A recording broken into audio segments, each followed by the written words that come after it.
vou chamar aqui o nosso amigo Edgar Pitino, ele já está aqui para a gente conversar sobre a inteligência artificial, as novidades. Tudo bem, Edgar? Bem-vindo. Edgar trabalha na Fórum, vocês sabem, né? Tudo bem, Edgar? Edgar, você não ativou seu microfone. Agora sim. Boa noite, Miguel. Tudo bem, Edgar? Tudo bom? Tudo bom. É isso aí. Edgar, vamos começar falando do novo ChatGPT. Né? O ChatGPT, todo mundo sabe, todo mundo conhece essa altura do campeonato, é uma ferramenta de inteligência artificial, né? Uma ferramenta de linguagem, um dos mais poderosos, pelo menos entre os públicos, um dos mais poderosos do mundo. Ele lançou o novo atualização, né? Que é o ChatGPT. Tem o Ozinho, aquele é 0 ou é O, de Gapsino? É um O, né? É um O. É o ChatGPT 4O, né? Que eu tenho 4, que é pago, custa $20 por mês. E agora quem é assinante tem direito ao 4O, né? O que significa essa novidade? Vamos começar o papo. Então, é o seguinte, Miguel, é uma nova evolução, né, da família GPT, e ele tem algumas diferenças bastante interessantes. Eu acho que, assim, o primeiro que mais interessa ao público, ao usuário geral, é que ele ficou mais inteligente para entender os prompts, né, a sua pergunta, o que você escreve ali de entrada, né? Então, o ChatGPT 3,5 e o 4, você, para obter uma resposta satisfatória, tinha que ter uma boa organização de como fazer o pedido. Se você fizesse o pedido de uma maneira pouco precisa, não escrevesse de maneira bastante precisa, com termos precisos, as tarefas que ele deveria executar, provavelmente o seu resultado não seria muito satisfatório. Não é muito satisfatório, né? Tem muitas pessoas que reclamam da inteligência artificial, que falam, ele não respondeu o que eu queria, não consegue. Assim, não é que a pessoa perguntou mal, é porque existe uma lógica de entrada de informação para a inteligência artificial, né, que é da elaboração dos prompts. Tanto que tem aí uma profissão nova, que é engenheiro de prompts, né?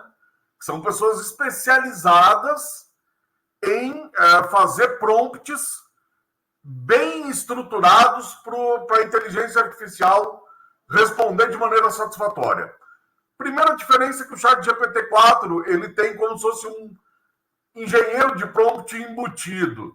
Então, ele consegue entender melhor, captar melhor o que você está querendo, mesmo que você não se expresse de maneira tão precisa, tão minuciosa, tão organizada, e consegue te dar uma resposta melhor. Então, essa é a diferença mais sensível ao público. Ele é mais rápido, e aí vem as diferenças um pouco mais técnicas, né? Porque, assim, diversas pessoas que trabalham com inteligência artificial começaram a perceber que um modelo de inteligência artificial gigante, ele é bom para diversas funções, mas para outras é melhor um modelo mais enxuto. Ele responde até de maneira mais precisa e muito mais rápida. Então, o ChatGPT 4O, né, ele tem essa estrutura mais enxuta, que responde de maneira mais rápida e muitas vezes mais precisa, por ter uma especificidade maior na sua coleção de respostas, né? O conteúdo de treinamento dele é mais focado, vamos dizer assim. E aí, para quem é desenvolvedor e mesmo para o usuário final, ele tem ele é mais flexível, né? Então, assim, ele tem uma capacidade de customização maior do que o GPT-4. Você consegue passar parâmetros para ele. Você consegue dizer, por exemplo, quanto ele deve ser criativo, né? Você quer que ele te dê uma resposta com bastante criatividade ou com pouca criatividade, né? Você quer que ele, se não souber, invente alguma coisa? Ou você quer que ele só responda o que ele tem certeza? Então, é possível você regular a temperatura dele. É possível também você regular se ele vai repetir palavras ou não. Dá para chegar a esse nível de refinamento. Então, ele é mais flexível nisso. E ele é melhor para modelos focados. Por exemplo, eu quero fazer uma pergunta sobre culinária. Ele tem uma biblioteca treinada, especializada em culinária. Ele identifica que tua pergunta é sobre culinária e ele restringe a resposta dele àquele conhecimento que tem ali sobre culinária, naquela biblioteca dele de culinária. Então, as respostas ficam mais precisas, né? Então, basicamente é isso. Ele entende melhor as pessoas, ele responde mais rápido, ele é mais flexível, você é capaz de passar mais parâmetros para como ele deve funcionar, e ele te dá respostas de assuntos especializados de maneira mais precisa. Basicamente, são essas as diferenças. E assim, para desenvolvedores também, você consegue fazer com que ele interaja com o universo mais restrito de informações. Então, por exemplo, se você tem um escritório de advocacia e quer treinar ele só no modelo para responder sobre processos criminais, né, sobre o direito criminal, você consegue restringir e falar, eu quero que ele pesquise neste corpus de conhecimento aqui. Então, você tem maior capacidade de fazer com que ele pesquise um universo restrito, né? Mas, basicamente, assim, são mudanças sensíveis, só que o que o público vai sentir é que ele entende mais o que você quer e a resposta é mais rápida e mais precisa. Edgar, você falou uma coisa agora que me deixou curioso. Eu sempre tive essa curiosidade para saber até que ponto o ChatGPT ele aprende com você, né? Até que ponto ele guarda suas informações e ele aprende com você para interagir melhor com você. Existe isso? Ele aprende com você e ao longo do tempo vai interagir melhor com você? Ele é diferente para cada usuário? Sim e não. Ele tem memória das suas interações com ele. Tanto que fica ali do lado tuas conversas. Aonde ele vai te responder baseado na sua interação é dentro daquela conversa. Então, inclusive nas conversas antigas. Então, meio a meio. Ele vai pesquisar no teu histórico antigo, só que ele vai se ater à tua conversa atual. Então, na conversa atual, você fala assim, olha, eu quero que você cite fonte para tudo que você explicar. Na próxima resposta, ele vai dar a resposta e a fonte. Porque você já pediu e já orientou isso uma vez. Só que ele não vai te dar isso das outras vezes por padrão. Entretanto, ele vai se moldando ao seu histórico. Então, por exemplo, se você no seu histórico de pesquisas faz perguntas que elas são sofisticadas sobre um assunto, sobre economia, por exemplo, ele já não vai te tratar como um iniciante. Ele vai responder sabendo que você é uma pessoa que tem interações avançadas sobre esse assunto. Então, ele usa, sim, o seu histórico. Agora, dizer que você ensina o ChatGPT, não. Isso não funciona bem assim. Você não consegue dizer, ChatGPT, a partir de hoje, todas as respostas que você me der para todo sempre, você vai me chamar de senhor. Ele vai funcionar isso para esta conversa. Para o universo dele, não, né? E assim... Aí na próxima vez, daqui uma semana, ele não vai lembrar disso, né? Ele não vai manter essa informação. Entendi. Ele vai precisar de informações genéricas sobre o seu tipo de interação, mas ele não vai lembrar de uma ordem específica que você deu. Isso eu queria saber, né? Porque às vezes eu faço um prompt, justamente, por exemplo, aí ele tem mania, ele tem alguns vícios, né? Vícios de linguagem, né? Meio cafona na maneira de escrever.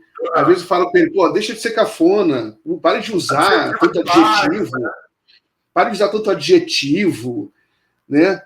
Aí ele, no próximo ele melhora, mas na outra vez ele repete aquele estilo cafona. Ele ainda não aprendeu a escrever muito bem. Então, aí você tem parâmetros para isso, Miguel. Poucas pessoas sabem, mas você consegue passar parâmetros para o chat GPT. Por exemplo, você consegue dar instruções sobre aquela conversa. Fala, quando você falar sobre isso, atenha-se a este assunto. Não respondas fora deste assunto. Então, por exemplo, eu quero falar assim, já que eu usei o exemplo do direito, eu quero que você me dê respostas apenas no universo do direito. Não dê respostas fora do universo do direito. Legal, né? Então, naquela conversa, ele vai obedecer aquilo. E aí você consegue regular parâmetros como temperatura. Quanto maior a temperatura, mais criativo. Mais ele vai inventar, mais ele vai adjetivar. Então, se quiser um texto menos adjetivado, você diminui a temperatura. Você consegue dizer qual que é a diversidade de respostas dele. Você consegue estabelecer valores para isso, né? Se ele deve diversificar mais as respostas ou diversificar menos. Então, por exemplo, se você quiser uma correção de texto precisa, você tem que baixar a criatividade dele, baixar a diversidade de respostas e aumentar o número de repetições possíveis de palavras, porque ele não vai tentar substituir termos. E isso são instruções de máquina, né? Vamos dizer assim, é feita em linguagem de programação, tem uma sintaxe para isso, né? Você tem que dar o nome da instrução, 2 pontos e o parâmetro da instrução, né? Então você tem que ter um certo domínio técnico para fazer isso.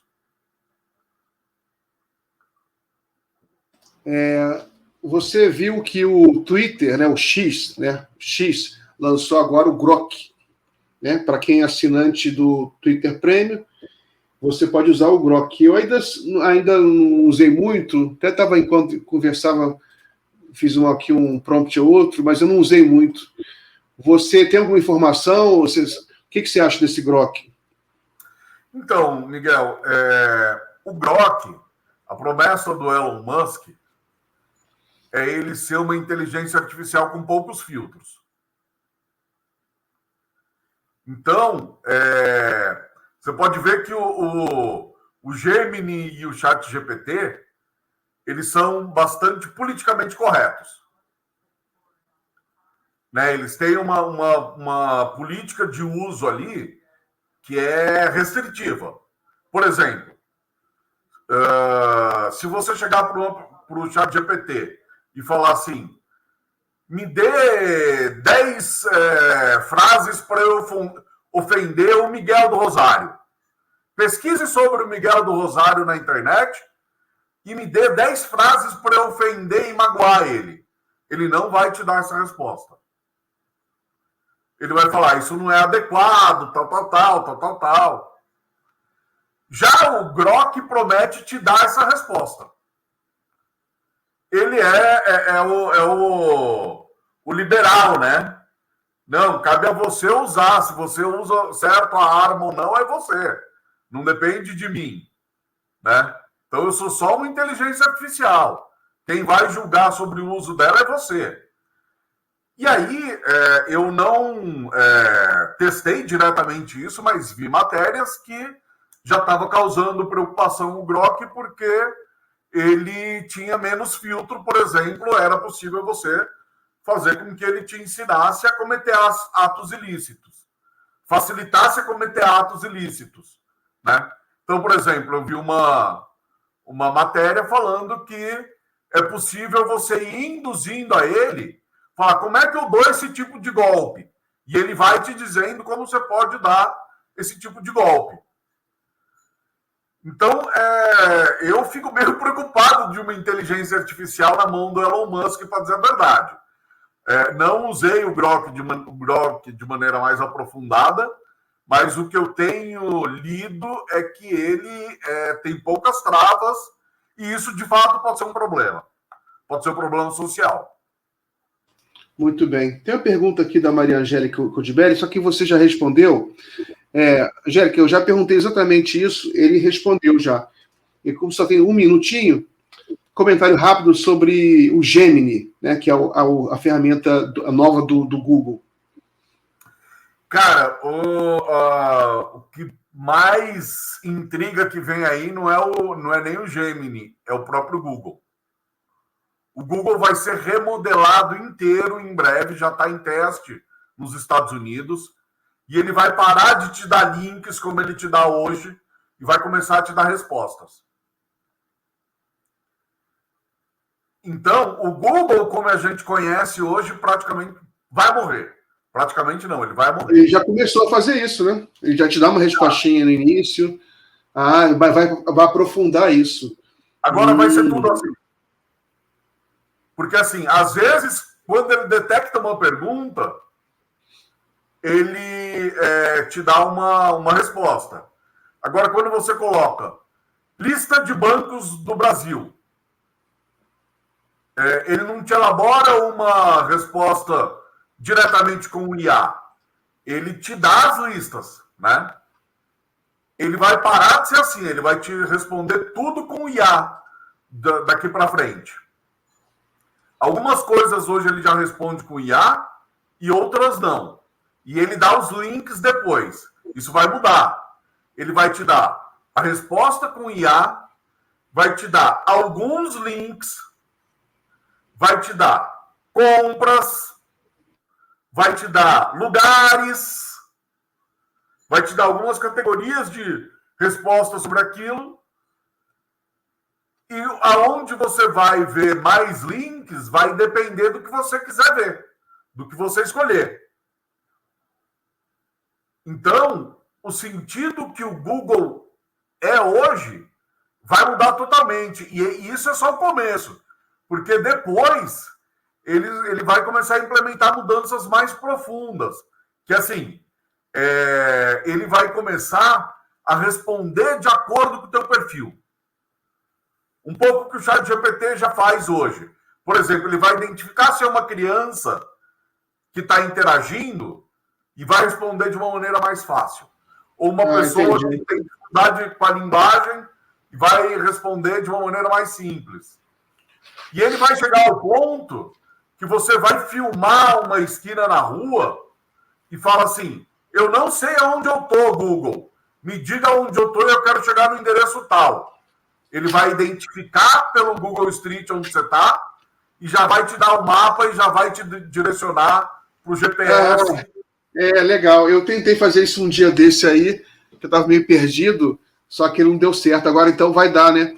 Edgar, eu tenho que terminar, que já terminou o nosso horário. A Sinara já vai começar o programa da Sinara agora. Então, obrigado aí pela participação. Forte abraço, até a próxima. Valeu, Miguel. Até. Abraço a todos.